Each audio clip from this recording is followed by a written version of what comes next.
will serve Senate District 21 that covers portions of Clay, Greene, Randolph, and part of Lawrence counties in the Arkansas Senate. For the next hour, you'll hear from the candidates seeking the opportunity to serve you in Little Rock. Hello, I'm Diana Davis. We're joining you from the K8 News studio for the primary election on March 3rd. During this debate, we'll ask a wide range of questions. We'll also take time to answer questions directly from you at home. The men vying for the office, current Senator Blake Johnson and current Representative Jeremy Wooldridge. Before we go forward, we have some rules to inform the debate participants. Each debate segment will cover a broad theme of topics. Each candidate will receive 2 minutes for opening remarks and closing remarks. Each candidate will receive 1 minute and 45 seconds to answer each question. Time limits will be strictly observed. The moderator may restate a question. The moderator may interrupt a candidate if they believe he is straying from the subject. The order of statements and responses was determined by an envelope drawing before the debate. The person who drew number 1 will give the first opening statement, followed by 2, and go in reverse order for the closing remarks, meaning the second candidate will close first. This ensures that every candidate gets 1 turn to be the first and last to speak. All of your mics will be on throughout the duration of the debate. And now for opening statements, we start with Blake Johnson.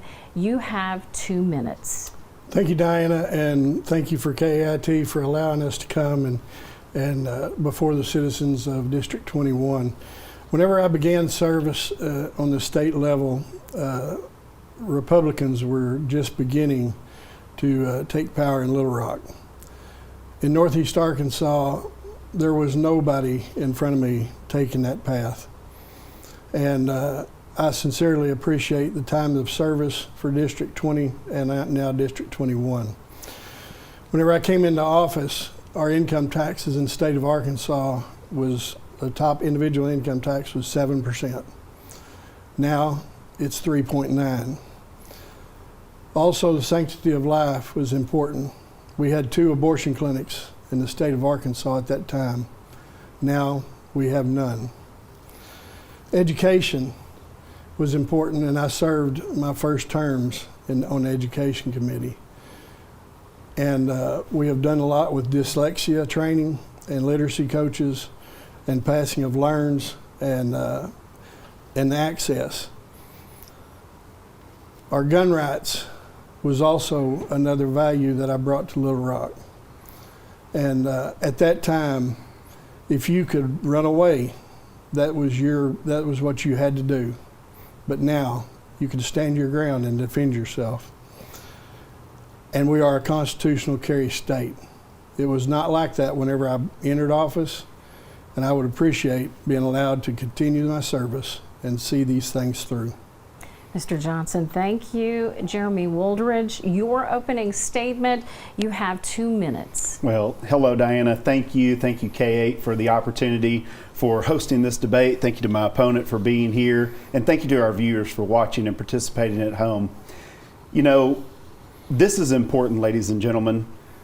One of the things I love the most about Arkansas is that we're a citizen legislature. That means regular folks like you and I give of our time and collectively come together to serve, to self-govern, and protect a way of life that we love. If you would have told me 5 years ago I'd be standing before you today as a member of the House running to be your member of the Senate, I wouldn't have believed you. I was perfectly content with my life as it was. You know, public service isn't new to me. I served as a deacon in my church, on the Mission Outreach Board, as a member of the Quorum Court at that time in Greene County. But when the House seat that I serve in became open, several members of the community reached out and asked if I'd consider running. To be honest with you, I was reluctant. I didn't know if I'd be able to give the adequate amount of time needed to serve this district. I'll never forget, it was a watershed moment for me. My boys walked up, and I remember looking at them thinking, you know, if they choose to live anywhere else in the world, I won't like that, but I could be okay with it. But if living here in Northeast Arkansas isn't an option and I didn't do everything in my power to make it one, shame on me. That's why I ran for the House, and that's why I'm running to be your member of the Senate. We need a big voice fighting for us in Little Rock. I have made it my mission over the last 3 years to be actively engaged and present in every community in every corner of the district that I currently get to serve. We need someone that's out there working to understand the needs that are faced by Northeast Arkansas, and I'm that person. I'm committed to you to continue that service in the Senate and work just as hard to make sure the voice of every rural community is never forgotten. Mr. Wooldridge, thank you. Moving on to our question, the first one, the state of the economy is on the minds of many in our area. What are your specific plans to foster economic growth? Jeremy Wooldridge, a reminder, you have a minute 45 seconds. Well, thank you, and that's a wonderful question, and that is absolutely something as I travel the district and visit with people, that's kind of an issue that everyone wants to talk about. It's just a little more expensive to live these days. You know, I think that we need a senator in Little Rock that's like us, that's part of this community. My wife and I, we're part of a 2-income household. She's a nurse at the hospital. I work for Coleridge Development Council in Jonesboro. Our kids are in public schools. We're making a mortgage payment. We're dealing with high insurance costs. We're dealing with all of the issues that everyday Arkansans are facing. I believe I'm that reflection of people of the district, and I think that we need someone that's fighting for us to make sure that we are combating and lowering those costs every day. It's by being business friendly. It's creating opportunities to allow growth in our community. And I believe that you can spend your money better than the state can spend it. So any opportunity that we have to cut taxes and put money back into the pockets of Arkansans is only going to drive our community. Mr. Wooldridge, thank you. Blake Johnson, what are your specific plans to foster economic growth? Thank you, Diana. We have been working on that for over the last 10 years. We have lowered the income tax in the state of Arkansas. We have also the infrastructure needs for growth has been there. We have finished 412 over to Walnut Ridge. Interstate 57 is well on its way. 49 up to Marmaduke. All those infrastructure needs and tax relief and corporate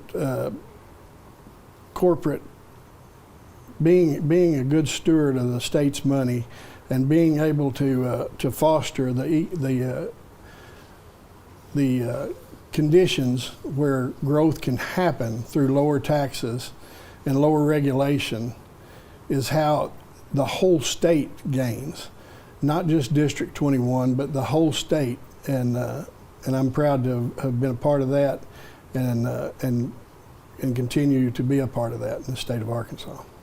Mr. Johnson, thank you. The Arkansas Department of Agriculture says agriculture is the largest industry, contributing over $24.3 billion a year. How would you support farmers and the agricultural industry in the state? Blake Johnson, you have 1 minute 45 seconds. As the only row crop farmer in the legislature at this time, I understand the needs of agriculture producers. In the last session, I passed any of those federal relief packages in 25 and 26 that farmers got. Those are sales tax exempt. I would like to make that across the board from not just those time frames, but from here on out, because we don't budget that in the state, because those are times of problems and trouble in agriculture. We need to make those permanent, and also Farmer Protection Act, those woke policies that banks might impose upon lending to farmers in the 25 session. You cannot impose those whenever you're in your lending practices as a bank, and that help protect farmers. I will continue to do that because I am a producer and I understand where agriculture, the problems are, and it is in a difficult situation at this time. And hopefully through what the federal administration is doing. We can get those markets back. That's what matters most to producers, markets to be able to sell into, and fair trade. Thank you, Dana. Mr. Johnson, thank you. Jeremy Wooldridge, how would you support farmers and the agricultural industry in the area? Well, thank you, Diana. Agriculture is obviously the #1 industry, not only in this area of the state, but in our state, and it's extremely important. Anything that we can do to provide additional support for our farmers, we should be doing. As my opponent mentioned, there are things that we did during the last legislative session to allow some additional relief and make sure we can put some of those dollars back into the pockets of our farmers. But I think that we can do more. You know, I'm the grandson of a Greene County farmer. I grew up, spent my summers working on a farm. My sister and brother-in-law currently farm. So this is personal for me also. It's important. And this is something that we've got to continue to fight at the state level. It's a problem that we may not be able to solve at the state level. It's a federal issue, and restoring those markets and giving fair opportunities for our producers to sell their product, that's obviously important, but there are things that we can do as a state as well. That's why I'm excited for the next legislative session to introduce a parts and repair bill. Our farmers fuel our economy, and they drive all of our local areas of the state. Anything we can do to put money back in their pockets is a win for them, and it's a win for our rural communities. So I want to introduce an exemption to expand on our current exemption card that allows them for parts and repair. That way they can keep their equipment running smoothly and continue feeding the world. Mr. Wooldridge, thank you. Education is widely considered a fundamental key to success. The education system faces unprecedented challenges. How would you address teacher shortages, school funding, or curriculum development?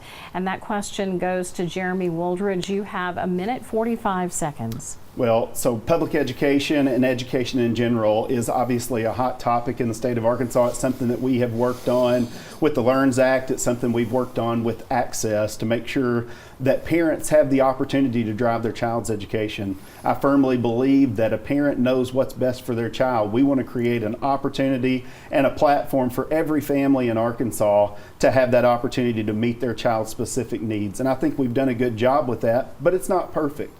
There are things that we can do to improve on that, and I'm anxious as we move forward to continue working with stakeholders and make those changes to make that as good as it can be for every Arkansan.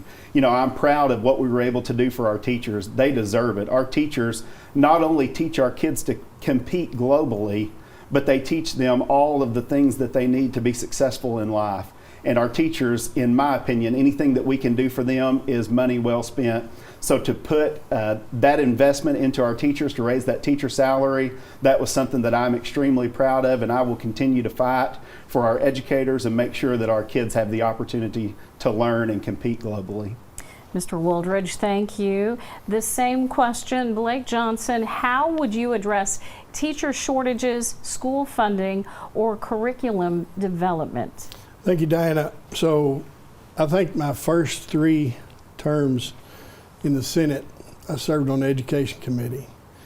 So the only way we could get a salary increase for teachers was to put it in a minimum. Well, we don't have a state minimum anymore.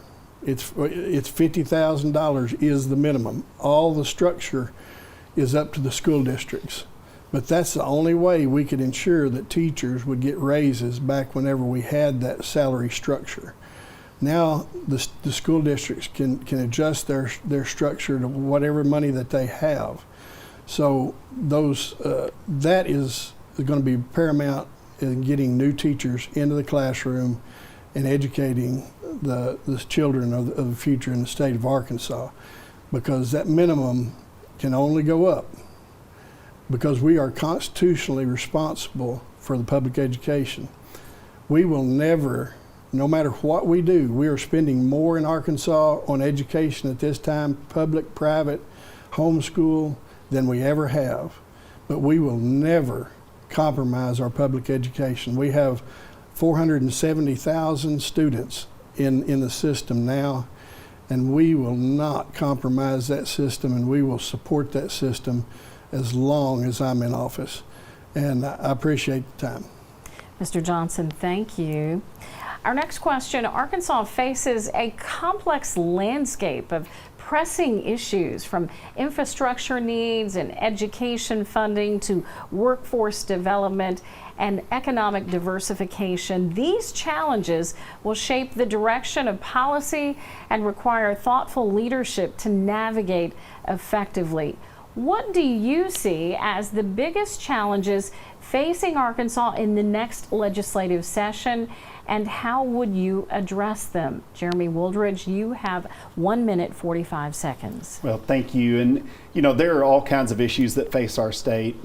When you serve in office, I always say you have to, after you're elected, you need to be an expert on cosmetology and tow truck drivers and every area in between, because every industry affects directly constituents that you have a responsibility to serve. That's why I think that it's so important to be engaged and interacting with those people that are boots on the ground. They understand their industry far better than I could, but I can be that voice for them at the Capitol. So that's why I work so hard to interact and hear feedback from folks who are directly impacted. You know, I think that behavioral health issues are an extremely relevant topic and thing that we've been working on in the state. We've got to continue to increase and improve the way that we're delivering services for Arkansans, to make sure that they get the services that they need to be healthy and to be that best version of themselves. I appreciate our governor and her commitment to increasing and utilizing those services appropriately. Obviously, the prison has been a big point of contention and a big topic of conversation.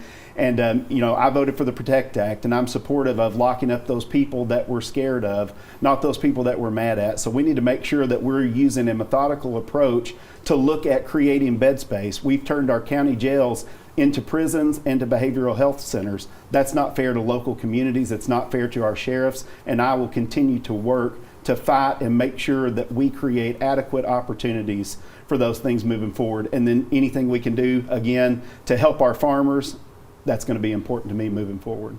Mr. Wooldridge, thank you. Blake Johnson, what do you see as the biggest challenges facing Arkansas in the next legislative session, and how would you address them? We did have those challenges in our corrections. And as Majority Leader, that was probably the most contentious in the legislative body of what direction that we need to go. That is not our job. That is the Department of Corrections and the Board of Corrections' job as to what we need to do, whether it need to be a prison, one big prison, or multiple small prisons, or additional bed space. But my opinion is we have to fund that, because we have a backlog of 2,500 people who need to be in prison. And through that PROTECT Act, that number is going to grow. And we have a large number of prisons, Cummins, Brickey, a lot of those old prisons that are older, possibly as old as I am or older. So we have to get that challenge solved in the next session. And that was the hardest in leadership in the state of Arkansas during the session, because there was not a consensus on what direction we needed to go as a legislative body, because the corrections and there was some adversity with corrections in the executive branch. But that's probably the one going forward that we have to address. Mr. Johnson, thank you. Moving on, every elected official carries a vision, a blueprint for the future they hope to build for their constituents. What is your long-term vision for the state of Arkansas, and how would your work in the Senate contribute to that vision? And the question goes to Blake Johnson. You have 1 minute, 45 seconds. Thank you, Diana. Without vision, you have no future. I had a vision to make my children's life better than mine. Now that I've been in office for a while, I have the same vision for my grandchildren, my 4 grandchildren. I want to make Arkansas and District 21 better for them than what I have had. We in Arkansas have the opportunity. We are the land of opportunity. We are the natural state. We are the best of the people that I have ever been around. My district is more patriotic. We have 4th of July celebrations, Labor Day celebrations. People help each other. We had this winter storm, and you know, me and my son cleared driveways. That's what a lot of people do in natural disasters, and we live in the best part of the state, and I am excited for the future.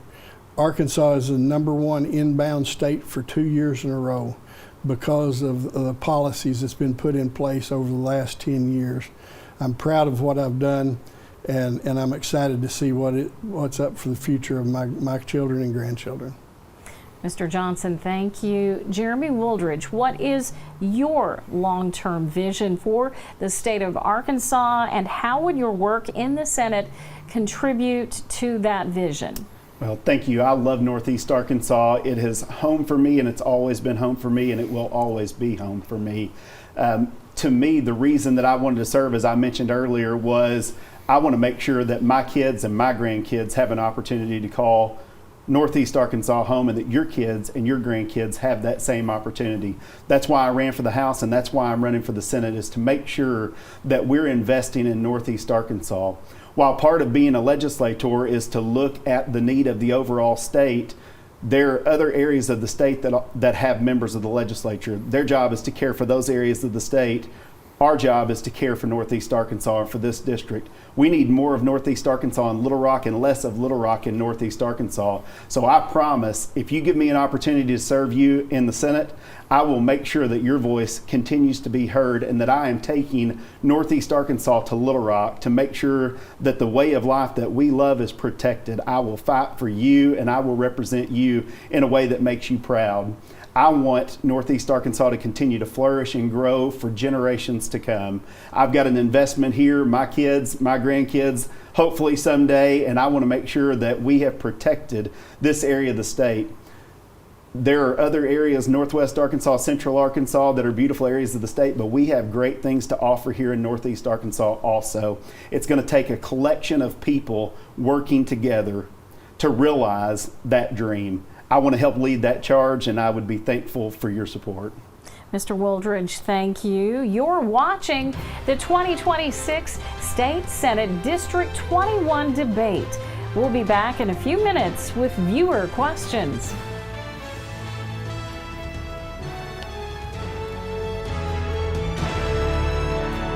Join K8 and First Community Bank as we celebrate a decade of kindness. For 10 years, we've shared heartwarming stories of our neighbors who made it their mission to serve others and put their community first. Join us for a family-friendly special as we reflect on some of our favorite moments. A decade of kindness streaming exclusively here on K8 Now. Getting to the bottom of the story and finding solutions. K8 Investigates is here for you. People work all their life to build a nest egg, and it's gone in 25 seconds. When you need answers, we find the truth, getting eyewitness accounts and telling your side of the story. It happened to us, so it can happen to anyone. You deserve a news team dedicated to bringing you answers. K8 Investigates. Watch all our investigations right here on K8 Now.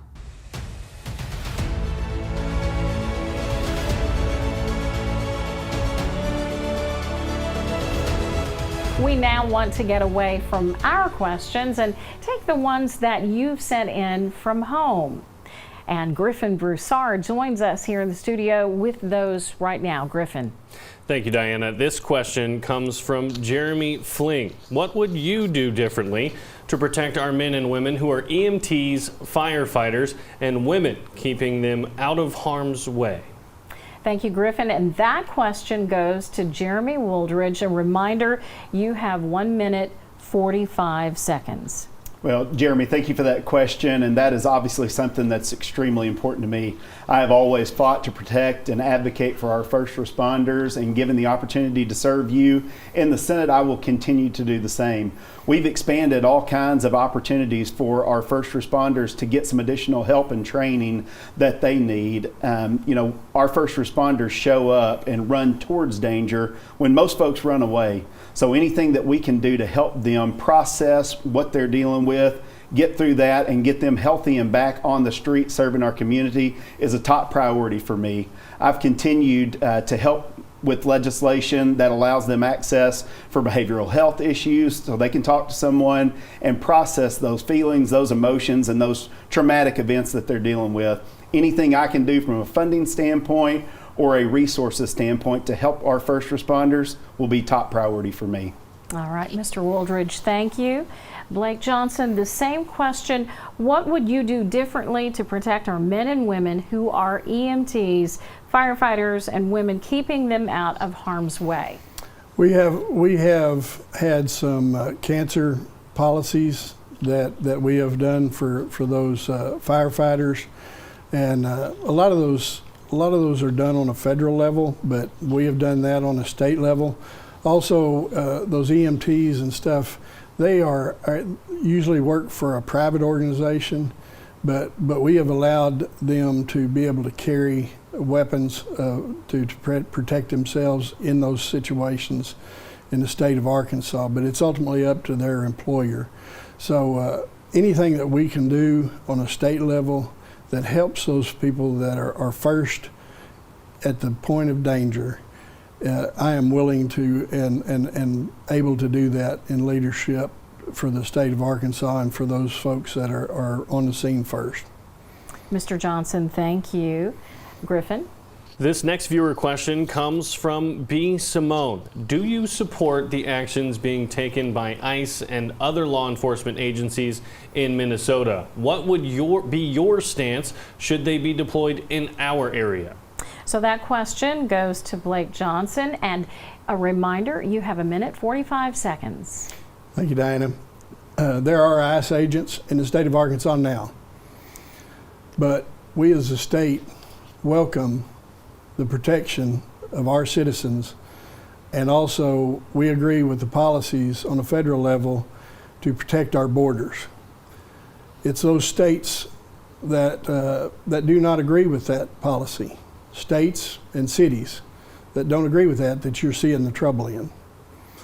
And that is not going to happen in the state of Arkansas, in the cities in Arkansas, because there are no sanctuary cities through legislation that's been done by the Arkansas General Assembly.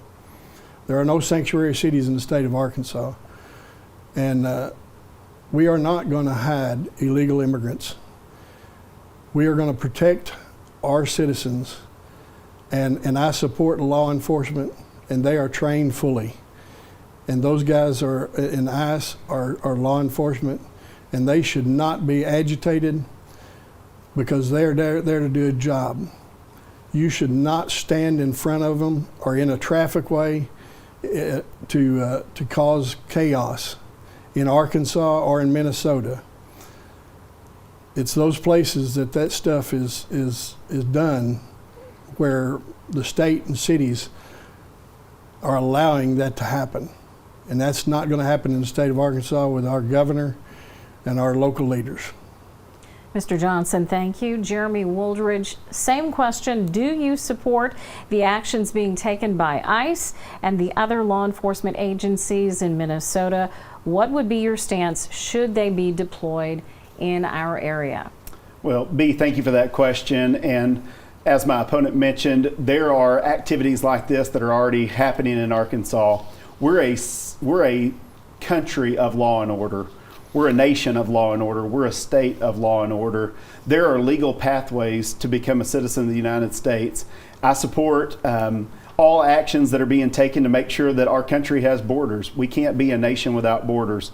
We have to make sure that we understand that Americans are first, that we're putting the American people first, and the safety of our citizens, the safety of our communities, of our schools. Those are top priorities for me and will continue to be for any length of time that you allow me to serve in the legislature. But making sure that we are going about the process correctly, I think that's what's important.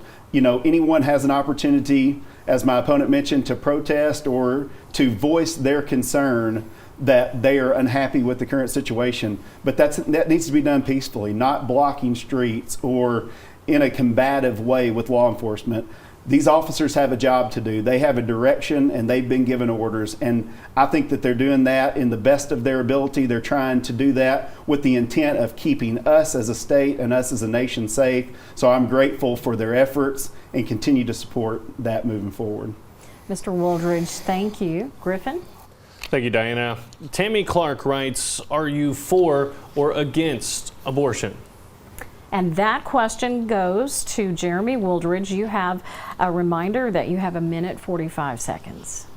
Well, thank you, Tammy. And we are a pro-life state. I am 100% pro-life, unequivocally opposed to abortion. For me, it is fundamental in my faith. I believe in the sanctity of life. I value that life. And I think that pro-life, not only at birth, but pro-life through the course of someone's life is extremely important. My mother spent a lot of years serving in a nursing home as an activities director. So all stages of life are equally important to me, but I am 100% pro-life. Mr. Wooldridge, thank you. Blake Johnson, same question. Are you for or against abortion? I am pro-life, and I am proud of the state of Arkansas being the greatest pro-life state in the state of Arkansas 3 times. And the life of the unborn in the mother's womb should be sacred, and that's the safest place for a child that they're ever going to have. Our one job, one of the one jobs that we have is security. And the security of that unborn child is paramount because that's our future. And I'm proud of what we've done before the change in opinion on the Supreme Court level. I passed legislation that tried to protect the mother in those situations whenever they made those choices, those bad choices in those clinics. And I wanted them to be protected during that time, and ultimately wanted that child protected from the decisions that were not theirs. These decisions affect the whole next generation, and I'm proud of Arkansas and what we've done in the United States to protect children. Mr. Johnson, thank you. You're watching the 2026 State Senate District 21 debate. We'll be right back. Your next adventure is just a short drive away. Hello, friend. I'm Chris Hughes. Let's take a road trip, shall we? Join K8 and First Security Bank as we check out all the best destinations for you and your family to visit. There's so many places nearby for you to explore. We're talking museums, parks, attractions, and the best mouth-watering food you've ever laid your eyes on. So, if you're looking for your next getaway, all you need to do is take a road trip. Only on KAIT8.com and K8 Now. Sponsored by First Security Bank. K8 24/7 Weather is your round-the-clock access to Region 8 weather. Daily forecast, up-to-the-minute radar, and live weather cams airing 24 hours a day, 7 days a week. Watch K8 24/7 Weather exclusively on K8 Now and on KAIT8.com.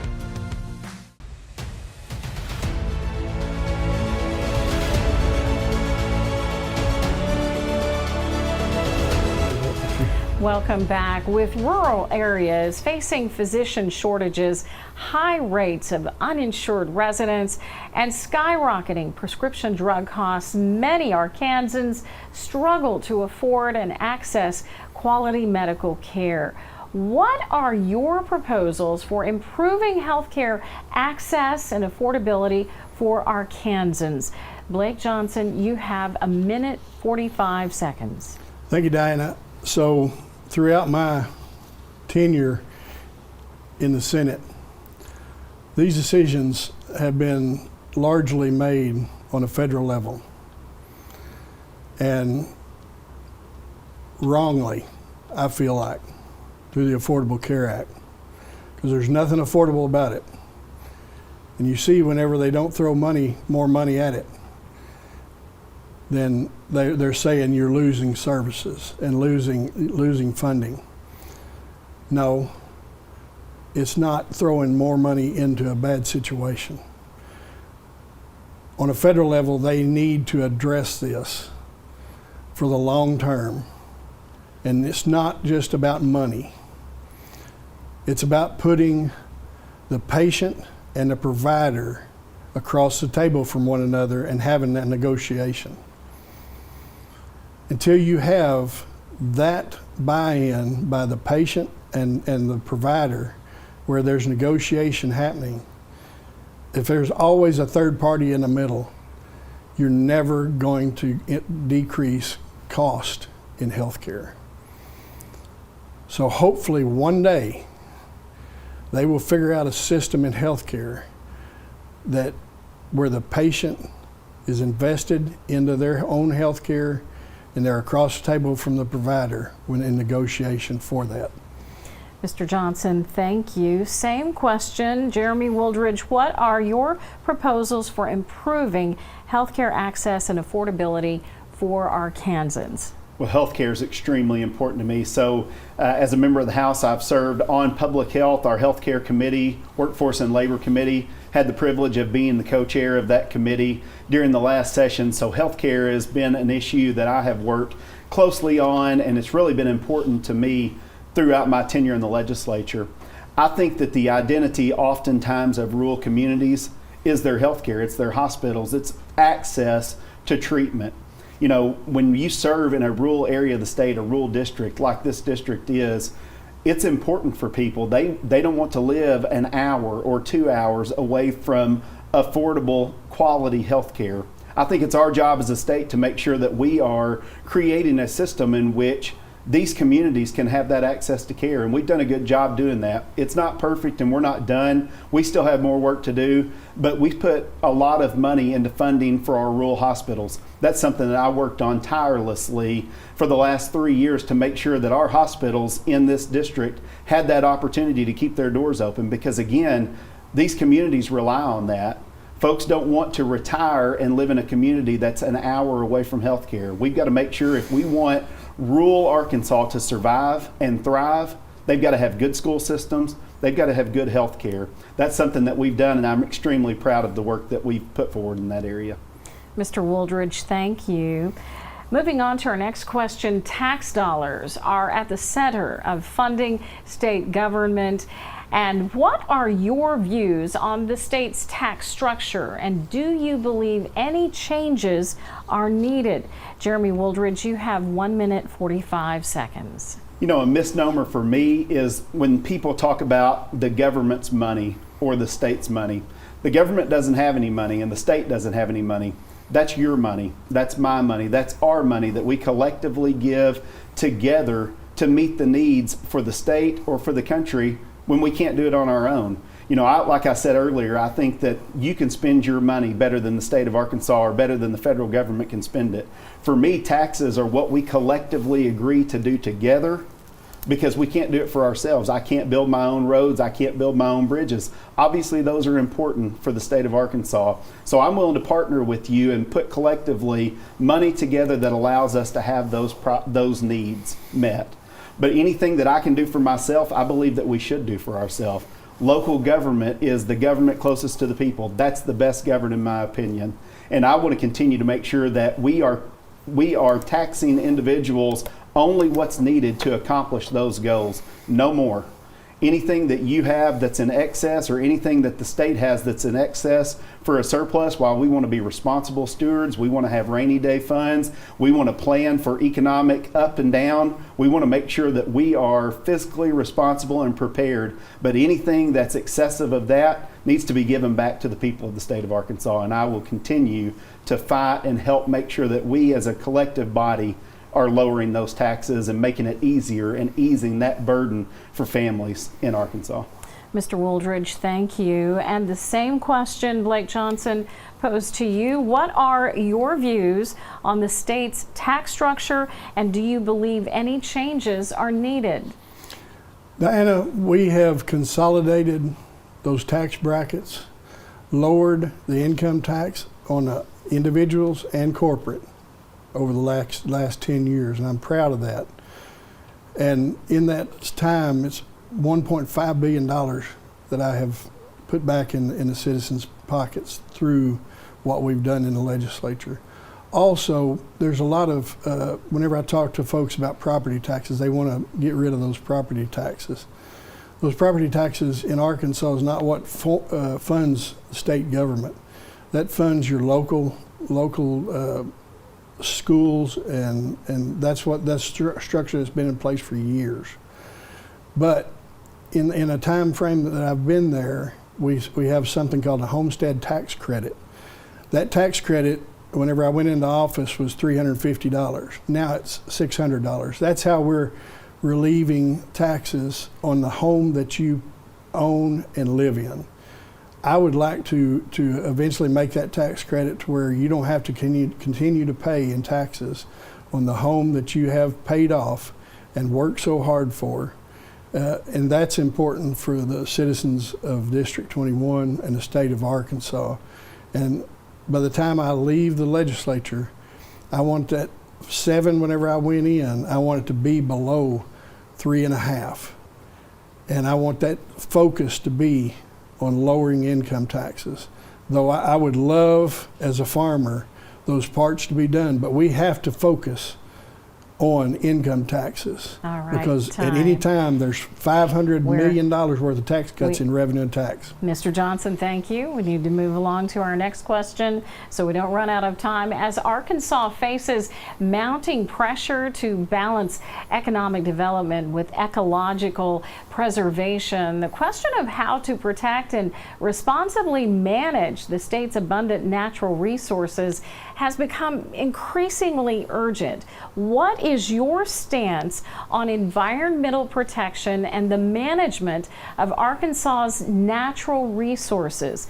Blake Johnson, you have 1:45 seconds. Thank you, Diana.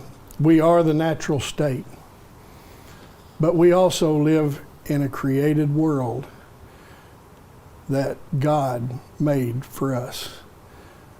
That created world is our environment, and it does not dominate us. God created us to dominate it. And we have to protect that as a farmer.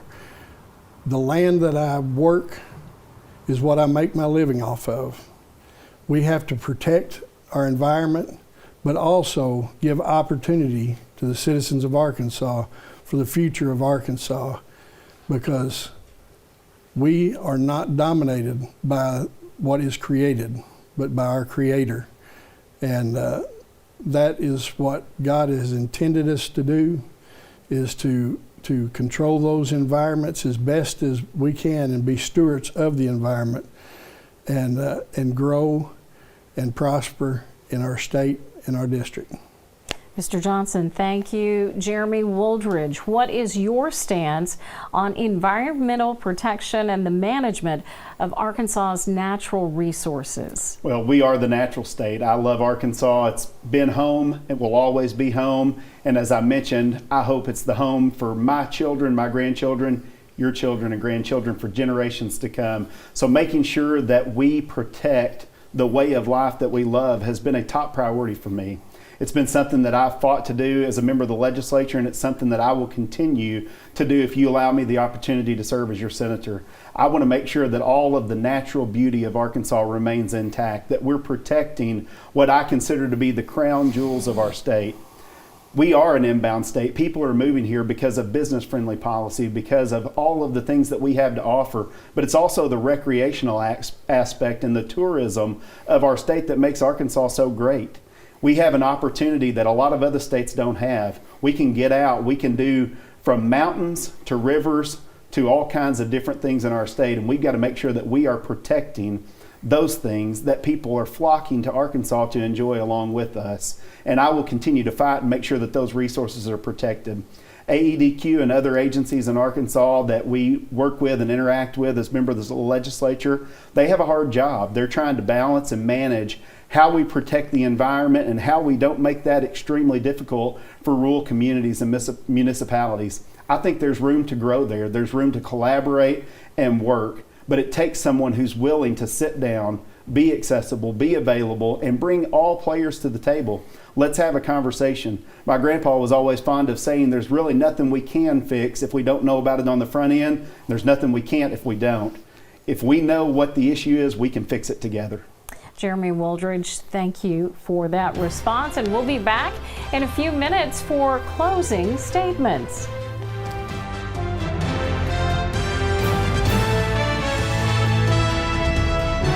Join K8 and First Community Bank as we celebrate a decade of kindness. For 10 years, we've shared heartwarming stories of our neighbors who made it their mission to serve others and put their community first. Join us for a family-friendly special as we reflect on some of our favorite moments. A decade of kindness streaming exclusively here on K8 Now. Your next adventure is just a short drive away. Hello, friend. I'm Chris Hughes. Let's take a road trip, shall we? Right along with K8 and R&R Tire Express as we find all the ultimate getaways for the whole family to enjoy. There's so many places nearby for you to explore. We're talking museums, parks, attractions, and the best mouth-watering food you've ever laid your eyes on. If you're looking for your next getaway, all you need to do is take a road trip. Only on KAIT8.com and K8 Now. Sponsored by R&R Tire Express. It's time for closing statements. We start with Jeremy Wooldridge. A reminder, you have 2 minutes. Well, Diana, again, thank you, and thank K8 for this opportunity. Thank you to my opponent for being here, and thank you to our viewers for watching. You know, we have spent the last hour talking about the issues of the day. These are pressing issues, they're important issues, but what we don't know is what will those issues be in the future. What I hope that I've accomplished today is that you've gotten a chance to get to know me, to know how I think, to know how I arrive at decisions. I think that it's important that we have someone that represents us in the Senate, someone that's actively engaged in the community, someone that's present, someone that's accessible. That's why I put my cell phone number on every piece of literature that I put out. That's why it's on my Facebook page, Jeremy Wooldridge for State Senate. Follow us. It's 870-565-7784. Go on this journey with us. Watch how we serve the community. This seat belongs to you. It doesn't belong to the people of Little Rock. It doesn't belong to either of us on this stage. This seat belongs to the people of Northeast Arkansas. So you get to choose, who do you want to be your voice? Who do you want representing you in the Senate? Who do you want fighting for you and articulating the needs of your community at the state capitol? I've tried to serve you in a way that makes you proud. I've tried to be accessible, and I've traveled to every corner of this district. I've put thousands of miles on my truck because I believe that you deserve to know you're a member of the legislature. I believe that you deserve someone who's going to be present in your community. Public service isn't just during election time, it's year-round. That's the way I've served, and that's the way I will continue to serve if you give me the opportunity. I humbly ask for your prayers, your support, and your vote to be your next senator for District 21. Thank you. Mr. Wooldridge, thank you. Blake Johnson, your closing statement. You have 2 minutes. Thank you, Diana, and thank you for Jeremy for coming, and thank you for KIT for hosting this event. So, I have served, this is an 11th year, I believe, of service. And I went to the state legislature over values issues and what the district and the values that these districts hold true. And I feel like I've done that through the taxes and protection of your gun rights, the life of the unborn, and putting education at the paramount in the state of Arkansas. I come at my service, faith first, my family, and then what I do for a living, which is farm, and then service. Not everyone being a citizen legislature can serve the same way as the other. But I have tried to put District 20 and District 21 at the paramount for the state of Arkansas, and I'm proud of what we've done, lowering taxes and protecting and helping you protect yourself. And I would appreciate your vote. And I have served with 2 governors, both of which endorsed me. And I've been endorsed by Senator John Bozeman, Attorney General Tim Griffin, and Lieutenant Governor Leslie Rutledge. And I would appreciate your endorsement and your vote. Mr. Johnson, thank you. And thank you, candidates, for joining us, and also you at home. Early voting kicks off for the March primary elections on Tuesday, February 17th. Election Day is Tuesday, March 3rd. You can watch the entire debate again on our website, KAIT8.com, the K8 News app, and on our streaming platform, K8 Now. On behalf of K8, I'm Diana Davis.